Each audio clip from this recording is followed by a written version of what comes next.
Hello friends, in today's short episode, let's look into some important care tips on growing Sanchezia plant and also how to easily propagate it from cuttings. Coming up.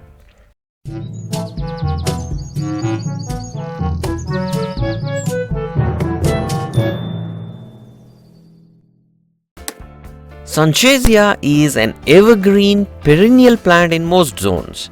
It's a beautiful ornamental indoor or shade-loving plant that flowers once in a year. Its botanical name is Sanchezia speciosa. It's also known by various names like the golden vein plant, zebra plant, and so on. Now, let's look into some important care tips on Sanchezia and some do's and don'ts while growing the plant. On number 1. Plant growth and size. This plant can grow up to 10 feet tall if grown on ground. But if you grow in containers, you need to repot this plant once in a year in a larger container or trim the plant regularly to contain its growth. On number 2. Flowering. Sanchezia plant produces flowers once in a year during spring to summer season. The flowers are beautiful spikes of bright yellow to orange colored tubular flowers. Then on number 3, sunlight. Sanchezia is mainly grown as an indoor plant. It should be placed in a spot which receives indirect or filtered sunlight, like near entrances or near bright windows. Do not keep it in direct sunlight, it will burn its foliage. But it can be kept in early morning direct sunlight, like in your east-facing balcony or stuff like that. On number 4, humidity. Sanchezia loves humid conditions and cannot tolerate very cold conditions. When the humidity level is low, place the pot at the center of a humidity tray, where you place some pebbles in a large tray and pour water over the pebbles. Or alternately, you can frequently mist or spray the plant with water. On number 5. Watering.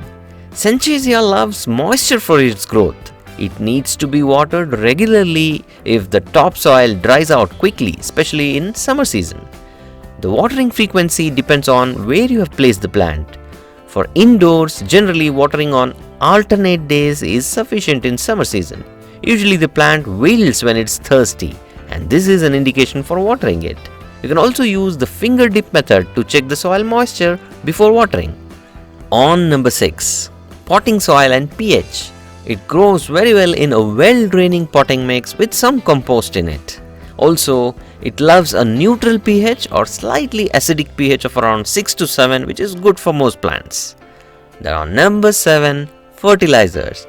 It requires once in a while feeding with any type of fertilizer like a handful of decomposed cow dung or vermicompost like once in a month or so. You should always try to rake or loosen the soil before applying a fertilizer. On number 8, pest control. Occasionally, it's attacked by scale insects and mites like spider mites, especially during its flowering season. You can use neem oil spray just before the onset of spring to combat this problem. You can find related detailed videos on neem oil and other potting mix recipes from links in description below. Well, on number 9, propagation. This can be easily multiplied from their stem cuttings. Top 8 inches of terminal end cuttings give good results.